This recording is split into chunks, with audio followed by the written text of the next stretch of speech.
کہ اسلام کی اصل تعلیمات پر جو پردے دور ملوکیت میں پڑ گئے تھے، اسلام کی اصل تعلیمات تو دور خلافت راشدہ کی تھی. اسلام کا آئیڈیل نظام تو وہ تھا کہ دور فاروقی میں سفیر آیا ہے ایران کا، اس نے پوچھا اینا ملککم، تمہارا بادشاہ کہاں ہے؟ اسے جواب ملا لیس لنا ملکن بل لنا امیرن، ہمارا کوئی بادشاہ نہیں ہے، ہمارا تو ایک امیر ہے، امیر المومنین ہے ہمارا. بھئی وہ کہاں ہے؟ کوئی محل نظر نہیں آ رہا ہے اس چھوٹی سی بستی کے اندر. وہ ہمارے فاروق رہتا کہاں ہے جس کے نام سے تھرا رہے ہیں شہنشاہوں کے ایوان، لرزہ طاری ہے جس کے نام سے، رہتا کہاں؟ بتایا گیا کہ بیت المال کے کچھ اونٹ گم ہو گئے تھے، ہمارا وہ خلیفہ ان کو تلاش کرنے باہر گیا ہوا. وہ کسی کو ساتھ لے کر گیا ہوگا کہ پہچان تو سکے. تو دیکھا کہ تھک گئے تھے حضرت عمر فاروق، صبح سے تلاش میں تھے، اونٹ نہیں ملے، تھک گئے، دھوپ تیز ہو گئی، تو ایک جھاڑی کے ذرا سائے میں استراحت فرما رہے ہیں اپنا کوڑا اپنے سر کے نیچے رکھ کر. اس نے وہاں کھڑے ہو کر کہا اے عمر، تم انصاف کرتے ہو لہذا تمہیں کوئی خوف نہیں. ہمارے بادشاہ ظلم کرتے ہیں، ان کی جان کانپتی رہتی ہے، اونچی اونچی فصیلوں کے پیچھے بھی وہ لرزتے رہتے ہیں، انہیں باڈی گارڈز کی ضرورت ہے، ان کے لیے تو طرح طرح کی حفاظتوں کا سامان. یہ تھا نظام جو محمد عربی نے دیا صلی اللہ علیہ وسلم. دور ملوکیت میں تو پھر وہی ایوان سجے، وہی محل بنے، وہی چہیتی بیویوں کے لیے کروڑوں روپے کے مقبرے تعمیر ہوئے، محل بنے. جا کر دیکھ لیجئے الحمرا، دیکھ لیجئے جا کر محل. اب وہ محل ہیں لا یرا الا مساکنہم، وہ مسکن اور محل نظر آ رہے ہیں، ان میں رہ بسنے والوں کا نام و نشان مٹ گیا. لیکن یہ کہ دور بنو امیہ میں تو پھر بھی ابھی اس طرح کے محل نہیں بنے تھے. دور بنو عباس میں آ کر تو ملوکیت جو ہے اپنی پوری شدت کے ساتھ اور پوری تمام شان و شوکت کے ساتھ دوبارہ جو ہے ظاہر ہوئی. تو یہ اسلام کی تعلیم پر جو پردے پڑے ہیں، جو سرمایہ داری پھر آ گئی، جاگیرداری پھر آ گئی، بہانوں سے سود کو جائز کیا گیا، بیع مؤجل کے حوالے سے ہی سود کے لیے راستے کھول دیے گئے، یہ سارے جاگیریں دی جا رہی ہیں، یہ سارا کا سارا نظام آ گیا. ظاہر بات ہے جسے سعودی ماڈل درکار نہیں، جسے ایرانین ماڈل منظور نہیں، وہ اس ماڈل کو کیسے پسند کرے؟ ماڈل تو اگر چاہیے تو وہ تو خلافت راشدہ کا، اس کا کوئی عملی نمونہ دنیا میں آج نہیں. تو اقبال نے یہ کہا تھا کہ اگر ایسا ہو گیا، کاش کہ ایسا ہو جائے، تو ہمیں ایک موقع مل جائے گا کہ اسلام کی تعلیمات پر جو پردے دور ملوکیت میں پڑ گئے تھے انہیں ہٹا کر اسلام کے اصل رخ روشن دنیا کو دکھائیں. یہی بات قائد اعظم نے کہی تھی. ہمیں پاکستان اس لیے مطلوب ہے کہ عہد حاضر میں اسلام کے اصول حریت و اخوت و مساوات کا ایک نمونہ دنیا کے سامنے پیش کر سکے. یہ بات دوسری ہے، 45 برس بیت گئے شمسی حساب سے اور 46.5 برس بیت چکے ہیں قمری حساب سے، ابھی تو کہیں وہ مساوات اور حریت اور اخوت کہیں نظر نہیں آ رہی. وہ تو ایک قوم بھی کئی قومیتوں میں بٹ گئی، لسانی اور علاقائی اور صوبائی عصبیتوں کا دورہ ہے. ڈھونڈ اب اس کو چراغ رخ زیبا لے کر، وہ ایک قوم جو ہندوؤں کے مقابلے میں ایک قوم بن گئی تھی، اب تو وہ تحلیل ہو چکی، اس کا کوئی وجود ہی نہیں ہے. میں بہرحال اس مرثیے پر زیادہ وقت صرف نہیں کرنا چاہتا. اس وقت عرض یہ کرنا ہے، آج کے انسان کی اصل ضرورت ایک ماڈل. زبانی کلامی بات کوئی قبول نہیں کرے گا. خلافت راشدہ کی مدح کریں گے، وہ کہیں گے پدرم سلطان بود تو راجے، تم کیا ہو؟ اپنی شکل دیکھو، تم کیا ہو؟ تم تو ہم سے بدتر ہو. تمہارے ہاں ڈسکریمنیشن، سید زیادہ تو سید زیادہ ہے ہی ہے، اونچائی ہے، اخلاق کا کتنا ہی پست ہو، اور یہ مسلی یہ تو ہے ہی نیچ، چاہے اخلاق اور کردار میں کتنا ہی اونچا ہو جائے. یوں تو سید بھی ہو، مرزا بھی ہو، افغان بھی ہو، تم سبھی کچھ ہو، بتاؤ تو مسلمان بھی ہو. تمہارا تمدن، تمہاری تہذیب، تمہارا نظام بدترین نظام. بڑے پیارے اشعار کہے علامہ اقبال نے، کہلوائے تو ہیں ابلیس کی زبان سے، اصل میں اس کے پردے میں پیغام اپنا دیا ہے۔ اور ان کی یہ نظم جو ہے ابلیس کی مجلس شورا، ان کے انتقال کے بعد چھپی ہے، یہ آخری دور ہے ان کا۔ اس لیے میں کہا کرتا ہوں کہ اقبال کا پیغام اگر دیکھنا ہو امت مسلمہ کے نام، تو یہ نظم جو ہے ابلیس کی مجلس شورا، یہ ان کا آخری پیغام۔ یہ ظاہر بات ہے کہ وہ کوئی نبی تو نہیں تھے معاذ اللہ، عام انسان تھے، ذہنی ارتقاء کے مختلف مراحل سے گزرے ہیں، تو ان کا ارتقاء جہاں تک ہوا ہے اس کی آخری صورت جو ہے وہ نظمیں ہیں کہ جو ارمغان حجاز میں شامل ہیں۔ جانتا ہوں میں یہ امت حامل قرآن نہیں، ہے وہی سرمایہ داری بندہ مومن کا دین۔ جانتا ہوں میں کہ مشرق کی اندھیری رات میں بے ید بیضا ہے پیران حرم کی آستین۔ عصر حاضر کے تقاضاؤں سے ہے لیکن یہ خوف، یہ ابلیس کہہ رہا ہے، عصر حاضر کے تقاضاؤں سے ہے لیکن یہ خوف، ہو نہ جائے آشکارا شرع پیغمبر کہیں۔ الحذر، آئین پیغمبر سے 100 بار الحذر، حافظ ناموس زن، یہ ہے معاشرت، مرد آزماں مرد آفرین۔ موت کا پیغام ہر نوع غلامی کے لیے، نہ کوئی فغفور و خاکہ نہ گدائے رہنشی۔ کرتا ہے دولت کو ہر آلودگی سے پاک و صاف، منعموں کو مال و دولت کا بناتا ہے امین۔ اس سے بڑھ کر اور کیا فکر و عمل کا انقلاب، بادشاہوں کی نہیں اللہ کی ہے یہ زمین۔ یہ ہے انقلاب۔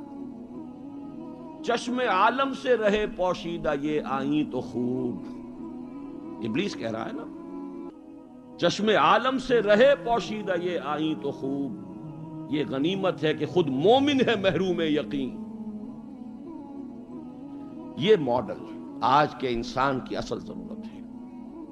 اب میں آپ کو بتاتا ہوں نبی اکرم صلی اللہ علیہ وسلم نے یہ ماڈل دیا کہ نہیں دیا۔ حضور صلی اللہ علیہ وسلم کا یہ ماڈل آج دنیا کا ہر باشعور انسان یہ ماننے پر مجبور ہے کہ آئیڈیل ماڈل، بدترین دشمنوں نے اقرار کیا۔ ایم این رائے 1920 میں لیکچر دیا اس نے، ہسٹوریکل رول آف اسلام، لاہور میں دیا، وہ کتاب اب بھی بھارت میں چھپتی ہے۔ اس نے کہا کہ تاریخ انسانی کا عظیم ترین انقلاب وہ ہے جو محمد نے برپا کیا صلی اللہ علیہ وسلم۔ گاندھی نے 1937 میں جب پہلی مرتبہ ہندوستان میں انگریزوں نے ہمیں کچھ تھوڑی سی سیلف گورنمنٹ دینی شروع کی تھی، 35 کا ایکٹ جو ہے گورنمنٹ آف انڈیا ایکٹ 1935، اس کے نتیجے میں پھر الیکشنز ہوئے سن 36 میں، اور پھر وزارتیں بنی اور پورے ہندوستان میں کانگریس کی وزارت۔ ہریجن میں مقالہ لکھا گاندھی نے اور اپنے ان وزیروں کو کہا، ہدایت کی کہ ابو بکر اور عمر کے ماڈل کو سامنے رکھنا۔ میں تمہارے سامنے ابو بکر اور عمر کی مثال پیش کروں۔ مجھے ایک واقعہ اور یاد آیا ہے، یہ تو چیز چھپی ہوئی ہے، ہریجن کا مقالہ ہے، اس کو تو کوئی شخص ویریفائی کر سکتا ہے۔ ایک واقعہ جو ہے یہ ایک روایت ہے۔ میں جب پہلی مرتبہ حیدرآباد دکن گیا تھا، یہ آج سے کوئی 10 سال پہلے کی بات ہے، وہاں ایک مولانا ابوالکلام آزاد انسٹیٹیوٹ ہے، اس میں میری ایک تقریر تھی، کھچا کھچ بھرا ہوا ہال۔ ایک صاحب جو گورنر رہے تھے، پرانے کانگریسی بوڑھے 80 برس کی عمر کے گورنر رہے تھے بہار کے، بھی نام مجھے اس وقت ذہن سے اتر گیا ہے، وہ ان کی صدارت تھی۔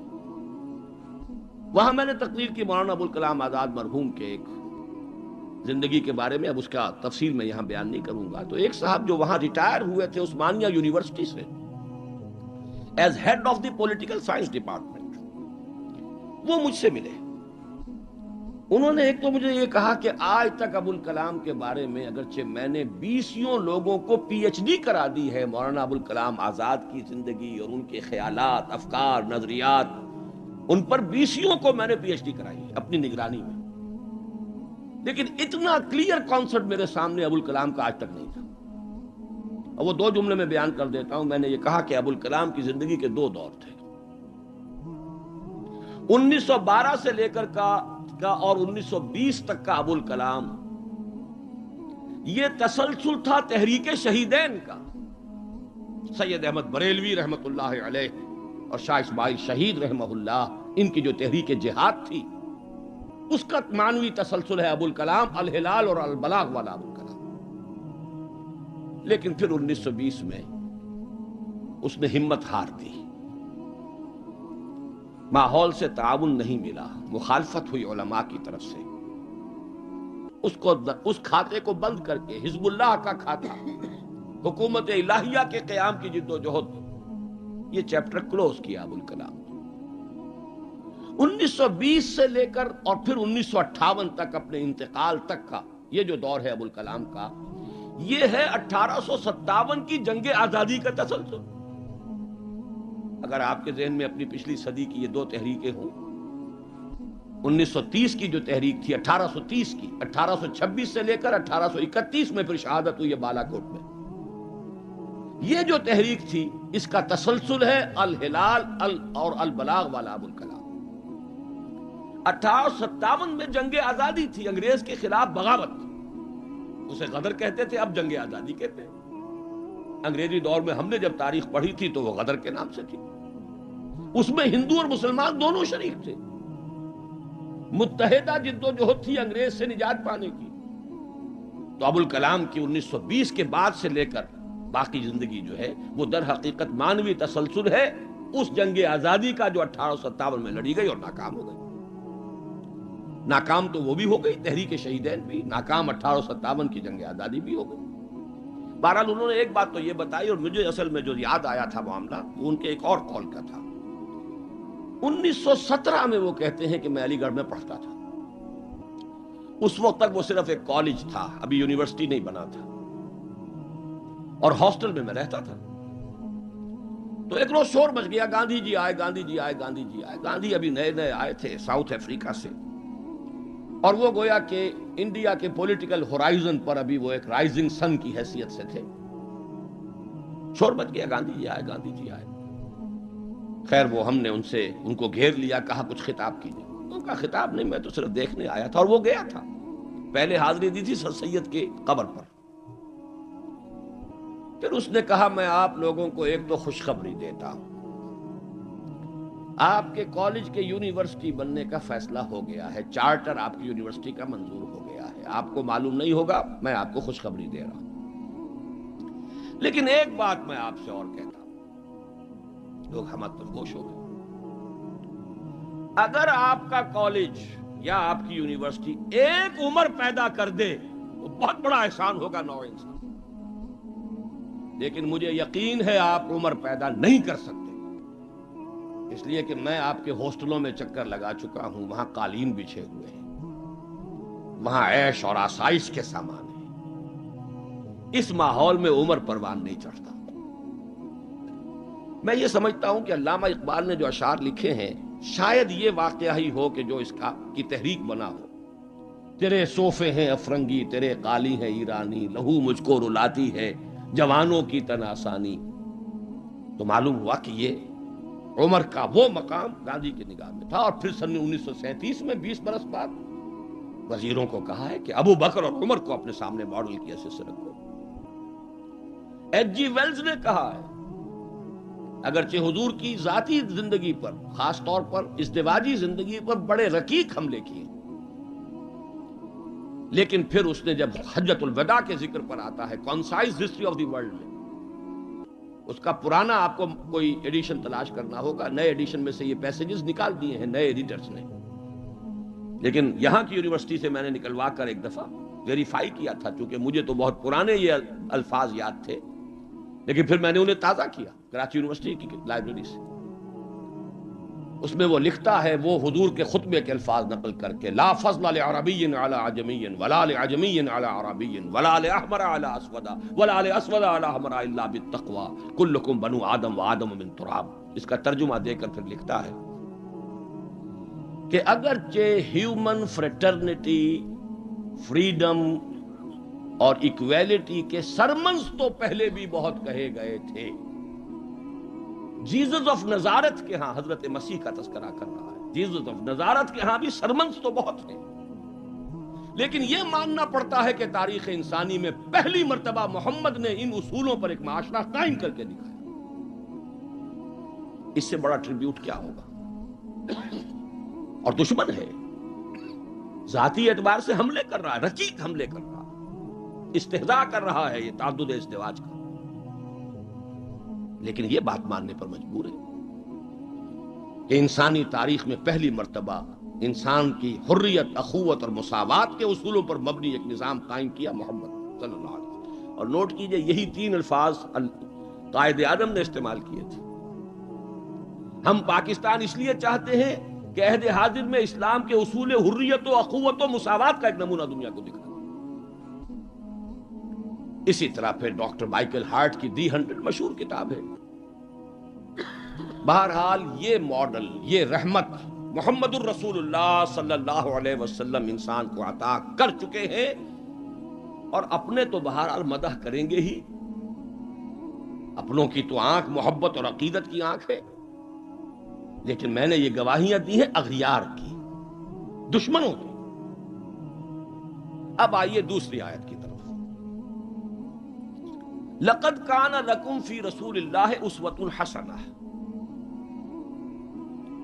یہاں خطاب ہو رہا ہے تمہارے لیے اللہ کے رسول کی زندگی میں، اللہ کے رسول کی شخصیت میں ایک عمدہ نمونہ ہے. پہلے تو غور کیجئے لکم سے مراد کیا ہے. یہاں خطاب مسلمانوں سے ہے، یہاں پوری نوع انسانی سے نہیں ہے. یہ فرق ہے، نوٹ کر لیجئے. پہلی آیت کے مقابلے میں خطاب کا رخ اس آیت میں یہ محدود ہے، مسلمانوں کی طرف خطاب. اے مسلمانوں، تمہارے لیے رسول کی شخصیت میں ایک عمدہ نمونہ ہے. آپ کہیں گے کس دلیل سے یہ کہہ رہے ہیں؟ اسی آیت کا جو دوسرا ٹکڑا ہے وہ عام طور پر پڑھا نہیں جاتا. لقد کان لکم فی رسول اللہ اسوۃ حسنۃ لمن کان یرجو اللہ والیوم الآخر وذکر اللہ کثیرا. اس شخص کے لیے اسوہ ہے حضور کی زندگی اور شخصیت جو 3 شرطیں پوری کرے. جیسے کہ قرآن مجید خود اپنے بارے میں کہتا ہے ہدی للناس شہر رمضان الذی انزل فیہ القرآن ہدی للناس وبینات من الہدی والفرقان. لیکن سورہ بقرہ ہی کے شروع میں کہتا ہے ہدی للمتقین. ستیارتھ پرکاش کے مصنف نے سوامی دیانند سرسوتی نے تو اعتراض کیا تھا اس پر. 14واں باب، بدنام زمانہ 14واں باب یاد ہوگا. اس کا حل کیا ہے اس اشکال کا؟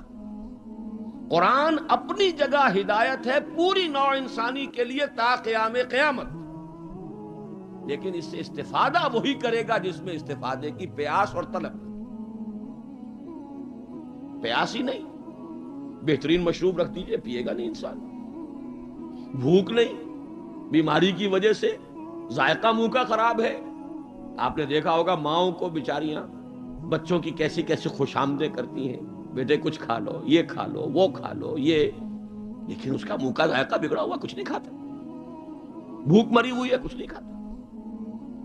تو جس میں ہدایت کی طلب نہیں ہوگی قرآن اس کو ہدایت نہیں دے گا. اپنی جگہ ہدی للناس، استفادے کے لیے شرط ہے، پیاس ہو طلب ہو تب. اسی طرح حضور کی زندگی اسوہ کاملہ، اپنی جگہ مکمل ہر اعتبار سے، لیکن اس سے استفادہ کرنے کے لیے 3 شرطیں ہیں. لقد کان لکم فی رسول اللہ اسوۃ حسنۃ لمن کان یرجو اللہ والیوم الآخر وذکر اللہ کثیرا. اس کے لیے اسوہ ہے کہ جو اللہ سے ملاقات کا امیدوار ہے، یوم آخرت پر یقین رکھتا ہے، حساب کتاب کا یقین ہے، اور اللہ کا ذکر کرتا ہو کثرت کے ساتھ، اس کے لیے اسوہ. بہت اہم ہے یہ نقطہ جو عام طور پر اس آیت کا دوسرا ٹکڑا جو ہے وہ سنایا ہی نہیں جاتا. لقد کان لکم فی رسول اللہ اسوۃ حسنۃ لمن کان یرجو اللہ والیوم الآخر وذکر اللہ کثیرا اللہم ربنا اجعلنا منہم. اے اللہ ہمیں ان لوگوں میں شامل فرما جو ان 3 شرطوں کو پورا کر کے اور محمد الرسول اللہ صلی اللہ علیہ وسلم کے اسوہ حسنہ سے استفادہ کر سکے۔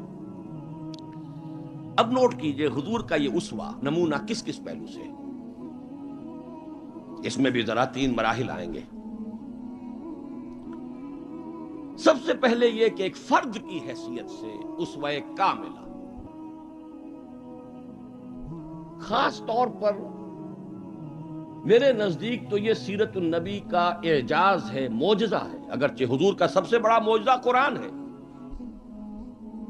لیکن خود اپنی جگہ پر سیرت النبی معجزہ ہے۔ کس معنی میں؟ انسان کی جتنی حیثیتوں کا آپ تصور کر سکتے ہیں ان تمام حیثیتوں میں اسوہ موجود ہے محمد الرسول اللہ صلی اللہ علیہ وسلم۔ باپ کی حیثیت سے اسوہ موجود، حضرت مسیح کی زندگی میں تو نہیں، انہوں نے شادی نہیں کی۔ شوہر کی حیثیت سے اسوہ موجود، خسر کی حیثیت سے اسوہ موجود، حضرت علی کے خسر ہے کہ نہیں، حضرت عثمان کے خسر ہے یا نہیں۔ داماد کی حیثیت سے اسوہ موجود، حضرت ابوبکر حضرت عمر کے داماد ہے کہ نہیں۔ پھر ذرا غور کیجئے، داعی کی حیثیت سے اسوہ، مبلغ کی حیثیت سے اسوہ، معلم کی حیثیت سے اسوہ، مربی اور مزکی کی حیثیت سے اسوہ، امام مسجد کے اعتبار سے اسوہ، خطیب مسجد کے اعتبار سے اسوہ، پھر میدان جنگ میں سپہ سالار کی حیثیت سے اسوہ، قاضی القضات کی حیثیت سے اسوہ، اور صدر مملکت کی حیثیت سے اسوہ۔ کون سی زندگی کا گوشہ رہ گیا؟ اتنی گمبھیر زندگی کا واقعہ یہ ہے کہ کوئی اور دنیا میں مثال آپ نہیں دے سکتے، اتنی جامع زندگی۔ یہی بات ہے جو ڈاکٹر مائیکل ہارٹ نے تو یہی بات تو کہی ہے۔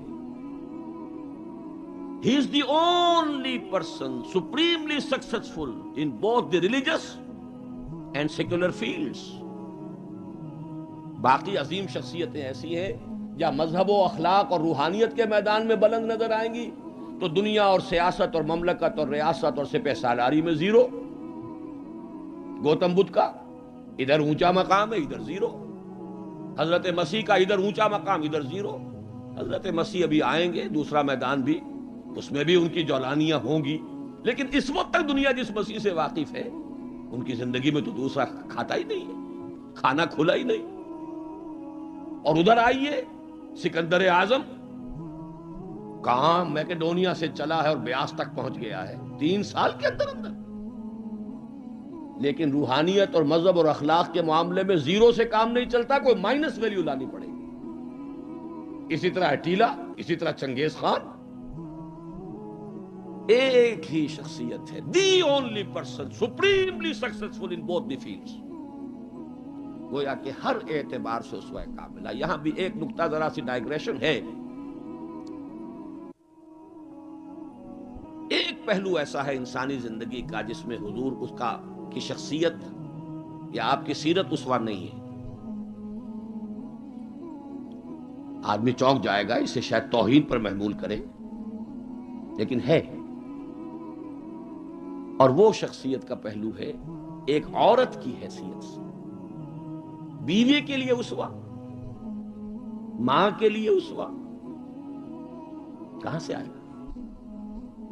آخر آدھی انسانیت ہے، نصف بہتر حیات آپ تو کہتے ہیں، دی بیٹر ہاف، اس کے لیے اسوہ، اس کی نسوانی زندگی کے اعتبار سے اسوہ کا۔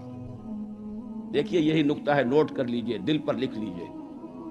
یہی وجہ ہے کہ جس سورہ مبارکہ میں یہ آیت آئی ہے لَقَدْ كَانَ لَكُمْ فِي رَسُولِ اللَّهِ أُسْوَةٌ حَسَنَةٌ، اسی میں فرمایا گیا اے نبی کی بیویوں تمہیں اسوہ بننا ہے پوری نوع انسانی۔ یا نساء النبی لستن کاحد من النساء، اے نبی کی بیویوں تم عام عورتوں کے مانند نہیں۔ نبی کی زندگی میں جو خلا ہے، اس لیے کہ وہ مرد ہے، اسوہ کے اعتبار سے جو خلا رہ گیا ہے اسے تمہیں پر کرنا ہے۔ انما یرید اللہ لیذھب عنکم الرجس اہل البیت ویطہرکم تطہیرا، اللہ چاہتا ہے کہ تم سے ہر طرح کی گندگی آلائش کو خوب دھو کر پاک کر دے، تطہیر جتنا کہ تطہیر کا حق ہے بتمام و کمال تمہاری شخصیتوں میں پورا ہو جائے، اس لیے کہ تم پوری امت کے لیے، نوع انسانی کے لیے اسوہ کی وہ کمی کہ جو سیرت محمدی میں ہے صلی اللہ علیہ وسلم، اس خلا کو پر کرنے والی بنو گی۔ بہرحال انفرادی حیثیت میں گمبھیر ترین اسوہ حضور کی زندگی میں موجود، اسی کا ایک رخ اور بھی ہے انفرادی زندگی کا، اور وہ ہے اخلاقیات۔ حضور کا اپنا قول ہے، انما بعثت لاتمم مکارم الاخلاق، مجھے اس لیے بھیجا گیا ہے، مبعوث کیا گیا ہوں تاکہ اخلاق کی بہترین جو بلندیاں ہیں ان کی تکمیل کر دوں، اتمام کر دوں۔ اس کا مفہوم کیا ہے، اس کو سمجھ لیجیے۔ علیحدہ علیحدہ انڈیویجول ایتھیکل ویلیوز، اخلاقی قدریں مختلف انبیاء کی زندگی میں اپنے نقطۂ عروج کو پہنچ چکی تھی۔ صبر میں حضرت ایوب سے آگے کس کا مقام ہوگا؟ ان کے تو نام کا جز ہے ایوب صابر، محاورہ ہے صبر ایوب۔ تسلیم میں حضرت اسماعیل سے آگے کون جائے گا جو گردن رکھ رہا ہے، ابا جان چلائیے چھری، ستجدنی انشاءاللہ من الصابرین۔ سر تسلیم خم ہے جو مزاج یار میں آئے، اس سے کوئی اونچا مقام ہوگا؟ استقامت میں حضرت نوح سے آگے کوئی جا سکتا ہے؟ 950 برس کس پر آئے؟ 950 برس، فَلَبِثَ فِيهِمْ أَلْفَ سَنَةٍ إِلَّا 50 عاما۔ دعوت اور تبلیغ میں استقامت سے اس سے آگے تو کوئی مقام ممکن نہیں۔ غیرت اور حمیت اور جلال دین کے لیے حضرت موسیٰ سے آگے کون جائے گا؟ زہد اور لذات دنیا سے کنارہ کشی میں حضرت مسیح اور حضرت یحییٰ سے آگے کون سا مقام؟ اب کمی کون سی تھی؟ یہ ہے بات سوچنے کی۔ پھر اتمام کس کا کیا حضور؟ یہ اتمام ہے جامعیت کا اتمام، ان تمام اقدار کو جمع کر کے ایک بہترین گلدستہ توازن، اعتدال کے ساتھ ان سب کو ایک شخصیت میں جمع کر دینا، یہ ہے وہ اتمامی اور تکمیلی شان جو محمد الرسول اللہ صلی اللہ علیہ وسلم کی ہے اس میدان میں۔ زہد بھی ہے لیکن ازواج مطہرات بھی ہے، نکاح بھی ہے۔ وہ زہد نہیں ہے کہ جو رہبانیت والا زہد ہو۔ حضرت عائشہ کی شہادت ہے کہ حضور بیٹھے ہوتے تھے ہمارے مابین اور پیار اور محبت کی باتیں ہوتی تھیں، وہ زاہد خشک کا معاملہ نہیں تھا حضور کا۔ حضور نے خود فرمایا مجھے تمہاری اس دنیا سے 3 ہی چیزیں پسند ہیں، ان میں سے ایک عورت کا ذکر کیا، کوئی حجاب نہیں، جو فطرت ہے جو اللہ نے بنائی ہے، بھرپور عائلی زندگی بسر کی ہے، اور بہت محبت کرنے والے اور محبت دینے والے شوہر تھے محمد صلی اللہ علیہ وسلم۔ لیکن جیسے ہی اذان کی آواز آتی تھی ایسے اٹھ کر چلے جاتے تھے کہ جیسے ہم سے کوئی تعلق ہی نہیں، سروکار ہی نہیں، ہم سے واقف ہی نہیں کہ ہم کون۔ یہ ہے وہ درمیان قار دریا تختہ بندم کر دئی، بازمی گوئی کے دامن تر مکن ہوشیار باش۔ اچھا دیکھیے یاد آ گیا ہے، آپ کی بھی طبیعت اس وقت جو ہے میں تو دیکھ رہا ہوں آمادگی ہے، وقت کچھ زیادہ بھی صرف ہو جائے تو کوئی حرج نہیں۔ رجم کا ایک واقعہ ہو رہا ہے حضرت مسیح کی زندگی میں، وہ میری مگدلین پڑھا ہوگا آپ نے، زانیہ تھی، جرم ثابت ہو گیا، اسے رجم کرنے کے لیے لے کے جا رہے تھے، شور مچا ہوا تھا، حضرت مسیح بھی گزر رہے تھے، کیا معاملہ ہے؟ یہ ہے، فرمایا ٹھیک ہے چلو، خود بھی چلے۔ اب جب اسے باندھ دیا گیا، اب کھڑے ہو کے فرمایا ٹھیک ہے قانون ہے رجم کا، اور یہ شریعت موسوی کا حکم ہے، رجم ہونا چاہیے، لیکن اس کو پہلا پتھر وہ مارے جس نے خود کبھی زنا نہ کیا۔ میں کہتا ہوں حیرت ناک بات ہے یہ کہ اتنی شرافت ان لوگوں میں تھی کہ ایک ایک جو ہے وہاں سے کھسکنا شروع ہو گیا، مجمع چھٹ گیا۔ یہ ایک رخ ہے زندگی کا۔ حضور کی شخصیت میں اب آپ کو 2 رخ جمع ملیں گے۔ وہ غامدیہ خاتون آئی ہے اور اس نے کہا حضور مجھ سے وہ خطا ہو گئی ہے، مجھے پاک کر دی۔ حضور نے پوچھا کہ کہیں کوئی حمل تو نہیں ہے؟ جی حمل بھی ہے۔ تو جاؤ، جرم تمہارا ہے، اس جان کا کیا جرم ہے جو تمہارے پیٹ میں ہے؟ وضع حمل کے بعد آنا۔ اب آئی ہے وہ وضع حمل کے بعد، بچہ گود میں ہے۔ حضور وہ مرحلہ طے ہو گیا، اب مجھے پاک کر دیجئے، رجم کر دیجئے، میں پاک ہو جاؤں، دنیا کی سزا میں بھگت لوں گی، آخرت میں اللہ مجھے بچا۔ فرمایا ابھی تو اس بچے کی زندگی تمہارے ساتھ وابستہ ہے، جاؤ دودھ پلاؤ۔ کچھ دنوں کے بعد پھر آئی ہے، بچے کے ہاتھ میں روٹی کا ٹکڑا ہے، کھا رہا ہے۔ فرمایا ہاں اب ٹھیک ہے، لے جاؤ اس کو رجم کر دو، اللہ کا حکم ہے۔ لا تاخذکم رافت فی دین اللہ ولا تاخذکم بہما رافت فی دین اللہ، اللہ کا حکم ہے، کرنا ہوگا، چاہے اپنے سینے پر پتھر رکھنا پڑے، اب رجم کرنا ہوگا۔ لیکن جب رجم ہو گیا ہے اور وہ خاتون جو ہے ان کا انتقال ہو گیا، کسی کی زبان سے نکل گیا کتنی بے حیا عورت تھی، حضور نے ڈانٹ دیا، نہیں، اس عورت نے وہ توبہ کی ہے کہ اگر تمام مدینے والوں پر تقسیم کر دی جائے تو سب کی نجات کا ذریعہ بن جائے۔ یہ توازن ہے، حکم رب کا نفاذ بھی ہے، اس میں اپنی ذاتی شفقت کو آڑے نہیں آنے دینا ہے، لیکن یہ نہیں ہے کہ اس سے کوئی سوء ظن ہو۔ مریض سے دشمنی نہیں ہوتی، مرض سے دشمنی ہوتی، مریض سے تو ہمدردی ہوتی، اور اس نے تو وہ توبہ کی ہے۔ بہرحال انفرادی سطح پر میں نے ایک تو عرض کیا کہ اسوہ محمدی کی جامعیت کبریٰ، نمبر 2 اخلاقی میدان میں تکمیل، یعنی تمام جتنی اخلاقی اقدار ہیں بلند اور اعلیٰ، ان کا مجموعہ حسین گلدستہ، جس میں ہر شے اپنے اپنے مقام پر صحیح توازن اور اعتدال کے ساتھ ہے، یہ ہے خاص معاملہ محمد الرسول اللہ صلی اللہ علیہ وسلم۔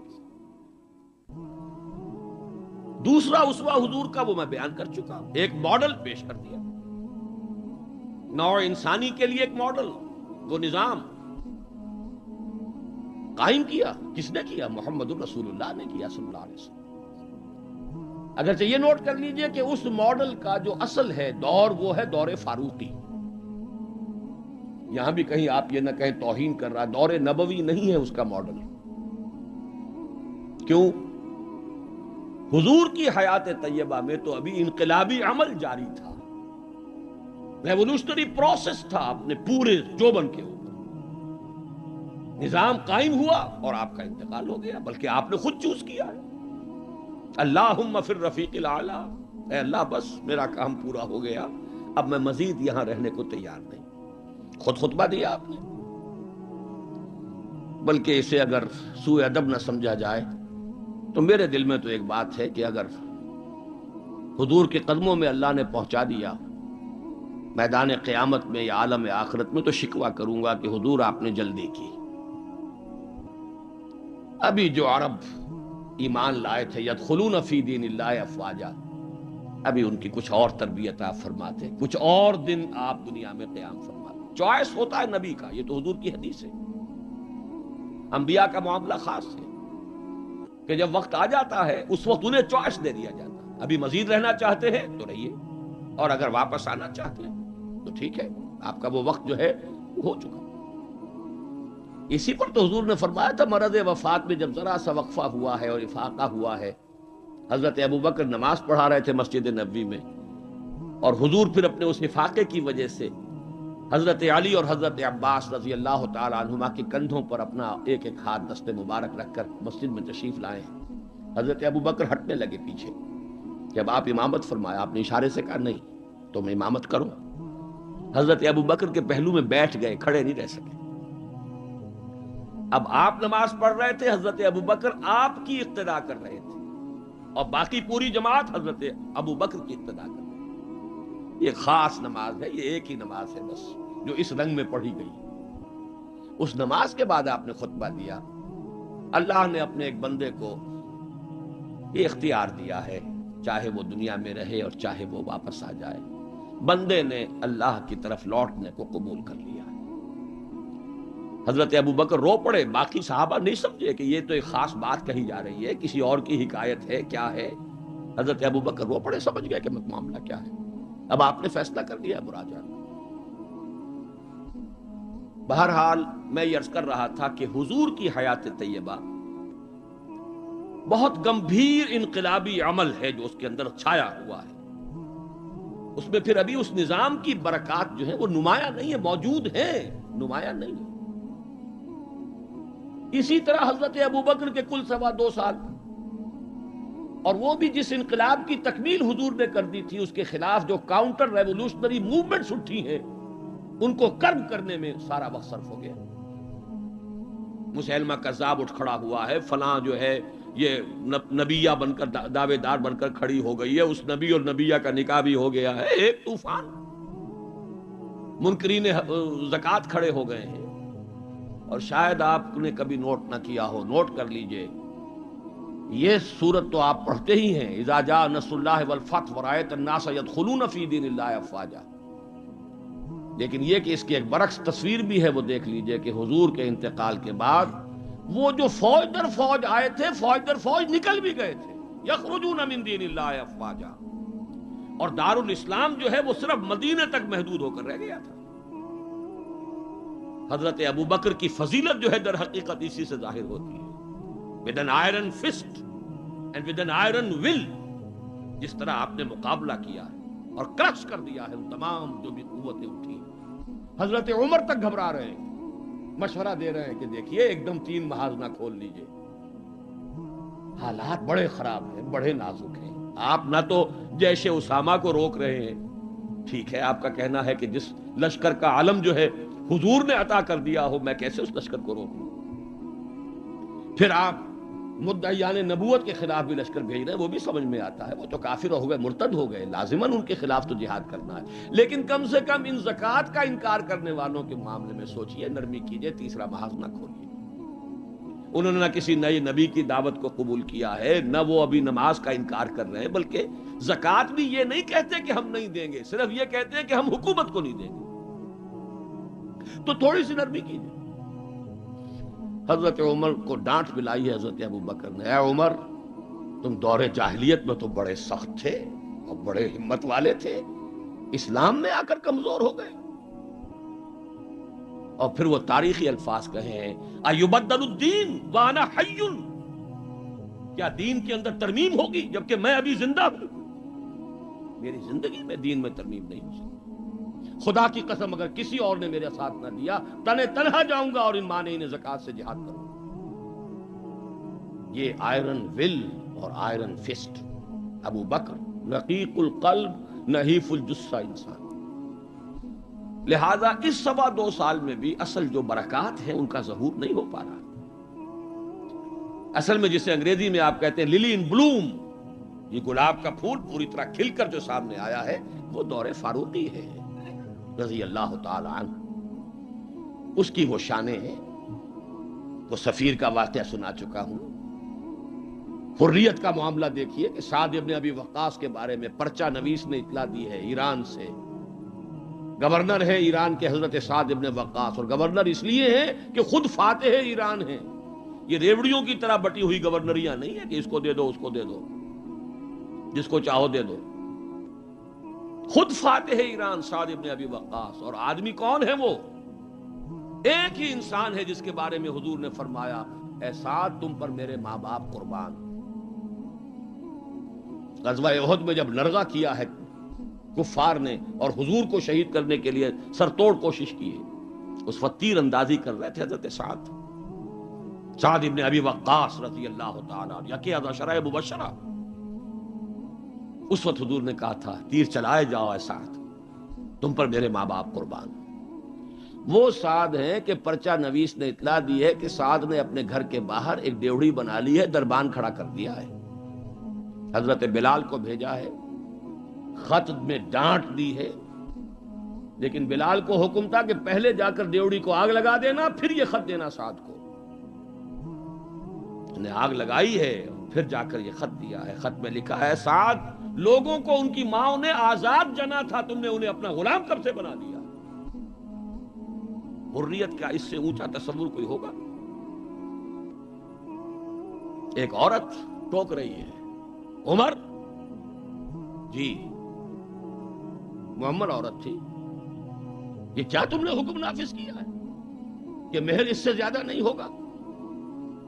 ہمارے جس حق پر اللہ نے کوئی حد نہیں لگائی، تم کون ہوتے ہو حد لگانے والے؟ قرآن کی آیت ہے، بات ہے تم احداہن قنطارا، تم نے اگر اپنی کسی بیوی کو ڈھیروں دیا ہو سونا تب بھی واپس نہیں لے سکتے.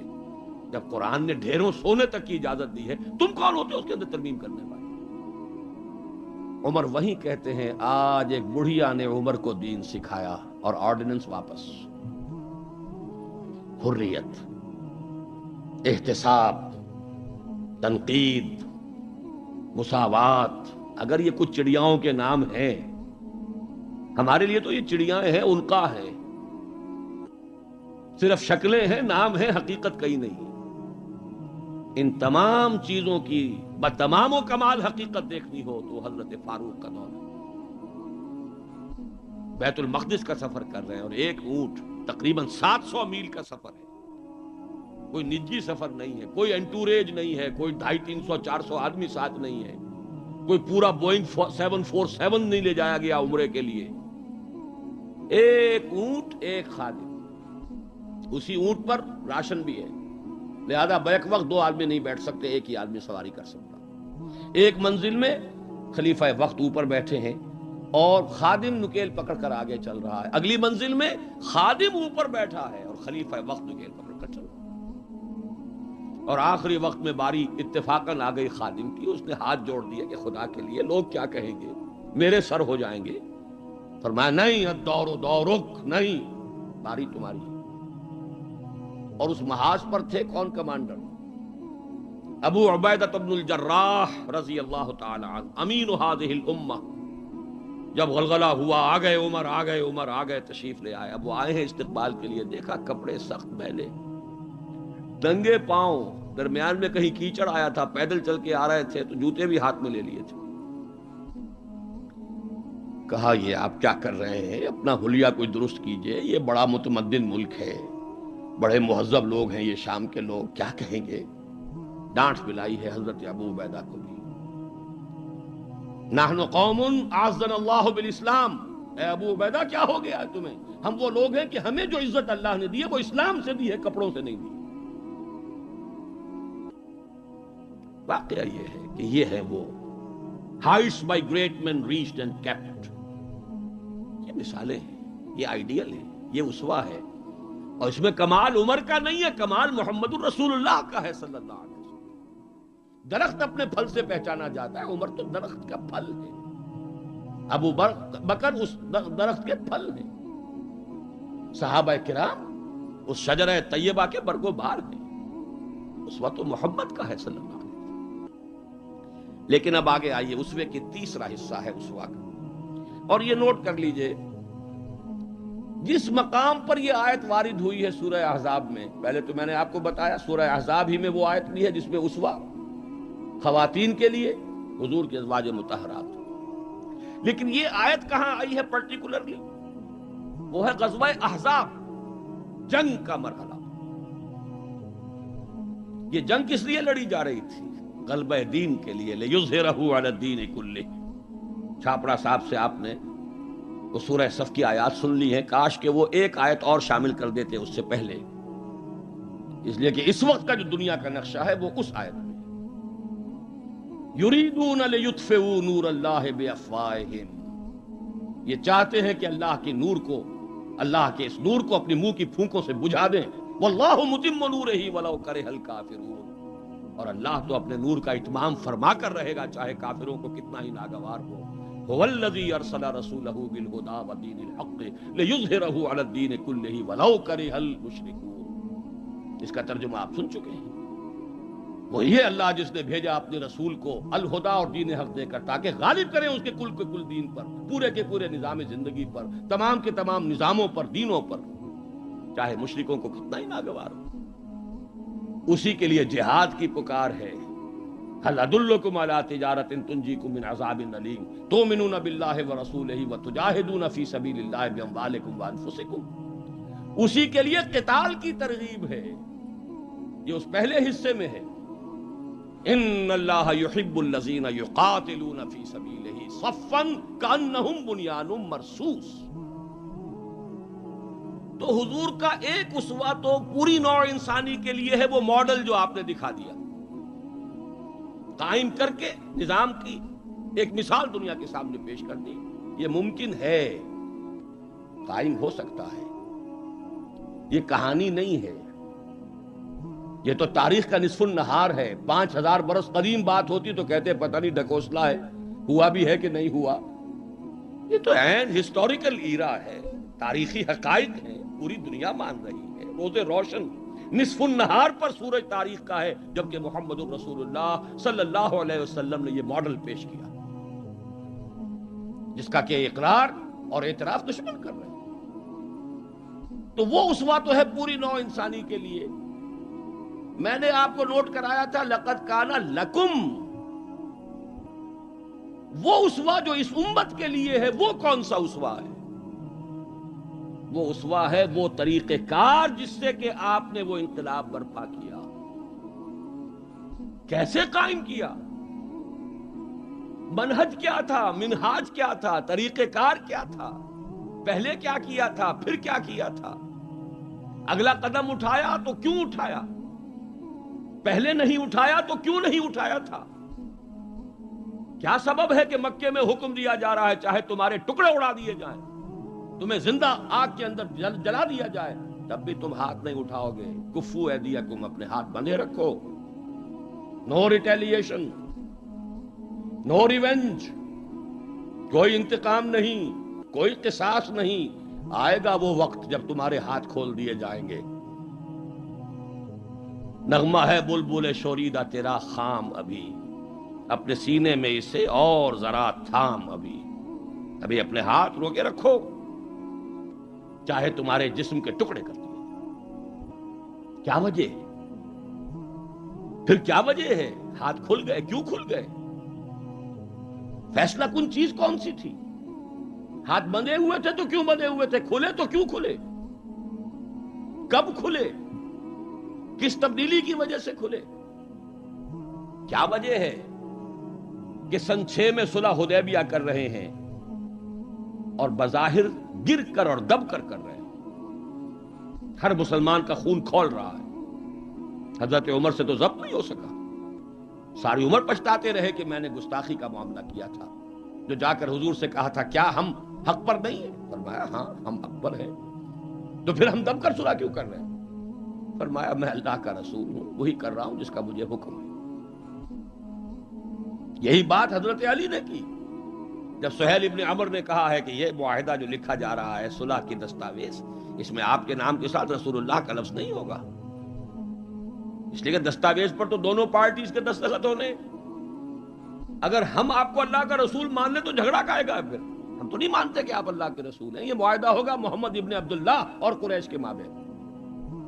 وہی مسکرا کر بات فرمائی، تم مانو یا نہ مانو میں اللہ کا رسول ہوں، لیکن اے علی مٹا دو جو یہ کہہ رہا ہے، مان لو کہ لکھ دو محمد ابن عبداللہ. عرض کیا حضور یہ میں نہیں کر سکتا. غیرت و حمیت حضرت عمر میں ہے، حضرت علی میں ہے، کوئی فرق نہیں. کچھ فرق نہیں ان چاروں میں. معلوم ہوا ہے کرنے ایک ہی سورج کی. اس اعتبار سے نوٹ کیجئے کہ خون کھول رہا ہے، اور خون کھولنے کی مثال میں آپ کو اب دیتا ہوں. ایک ایک شخص کا خون کھول رہا ہے، یہاں تک کہ ابو بکر کا خون کھول رہا ہے. یہ دوسری بات ہے، ضبط اتنا ہے کہ بولے نہیں. کیسے معلوم ہوا کہ خون کھول رہا تھا ابو بکر کا بھی؟ جب صلح ہو گئی حضور نے فرمایا مسلمانوں اب احرام کھول دو، جو ہدی کے جانور ہیں یہیں ذبح کر دو. کوئی نہیں اٹھا. دوسری مرتبہ فرمایا مسلمانوں اٹھ جاؤ، اٹھو، اب جو ہو گیا صلح ہو گئی ہے، احرام کھول دو. کوئی نہیں اٹھا. ابو بکر بھی نہیں اٹھے، ایک آدمی نہیں اٹھا. تیسری مرتبہ پھر کہا. آپ حیران ہوں گے کہ یہ صحابہ کا یہ معاملہ، حضور کا حکم، اس کی ایک توجیہ ہے وہ میں بعد میں عرض کروں گا، لیکن پہلے واقعہ کیا ہے اس کو سمجھیے۔ دل گرفتہ ہو کر حضور اپنے خیمے میں گئے، ناراض ہو کر، دل گرفتہ۔ حضرت ام سلمہ تھا ساتھ تھی رضی اللہ تعالیٰ، بڑی مدبر خاتون، بہت مدبر خاتون، جا کر کہا ہے کہ مسلمانوں کا یہ حال ہے سب کا، میں نے 3 مرتبہ کہا ہے کوئی نہیں اٹھ رہا۔ حضرت ام سلمہ نے مشورہ دیا، حضور آپ کسی سے کچھ کہیے نہیں، اپنا احرام کھول دیجئے، قربانی دیجئے۔ اب آئے ہیں، آ کر اپنا احرام کھول دیا، قربان، اب سب اٹھ گئے، سب نے قربانیاں دے دی۔ میرے ذہن میں اس کی تعویل یہ ہے کہ لوگ منتظر تھے، اسے کہا جاتا ہے فلسفے میں حالت منتظرہ، پتہ نہیں حضور ہمارا امتحان تو نہیں لے رہے، یہ احرام کیسے کھول دیں بغیر عمرہ کیے، یہ کوئی اللہ اور اس کے رسول کی طرف سے ہماری غیرت و حمیت کا امتحان تو نہیں ہے۔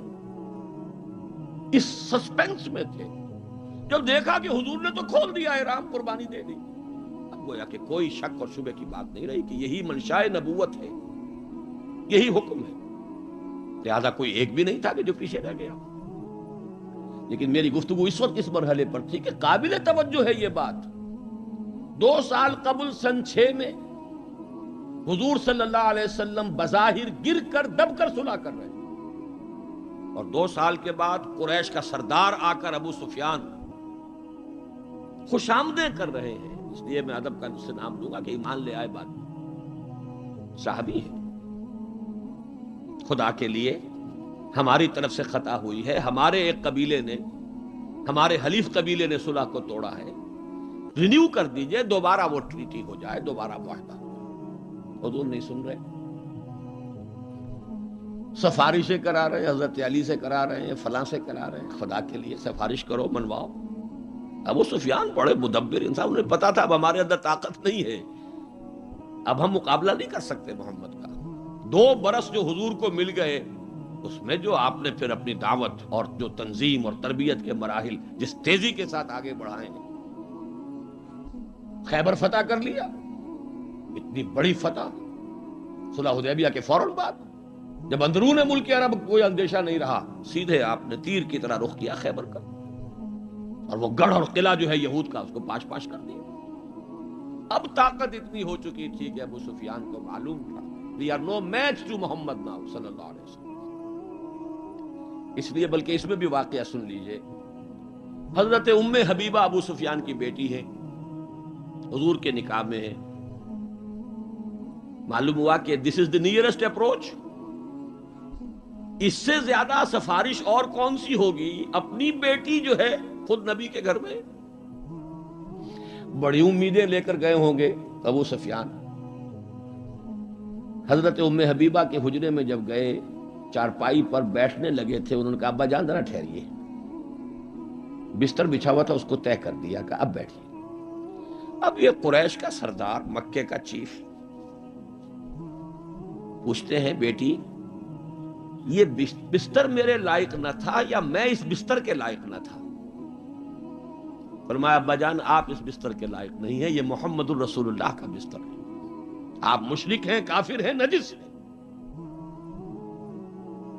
تو میں یہ کہا کرتا ہوں کہ کیا ان کو خیال رہا ہوگا کہ اب کیا سفارش کے لیے اس بیٹی سے کہے جن کا معاملہ، جس کا طرز عمل یہ ہے۔